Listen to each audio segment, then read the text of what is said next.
Hello, folks.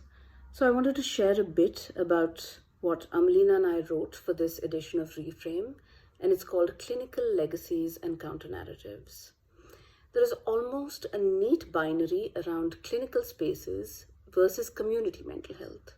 Much conversation is had about how community spaces are safe, represent the decolonization of mental health, and are sources of care and support. This piece is a critique of that blanket assumption. How can they be safe spaces unless we complicate the idea of community? How do we expect communities to take on care when societal discrimination has been reinforced by psychiatry? And while mental health advocates work on the inclusion of those with psychosocial disability, how is it that the distress of LGBTQIA persons, sex workers, DBA communities is left out of this conversation?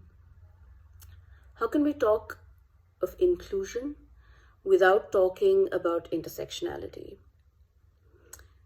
Ottara Bibi in West Bengal in 2017, Madhu, a tribal youth in Kerala in 2018, and Mandevi from the Dalit community in 2017 were all persons with mental illness who were lynched to death in the communities they inhabited.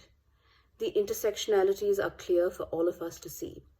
How do you access community mental health when 1 out of 3 public health workers refuse to visit Dalit homes?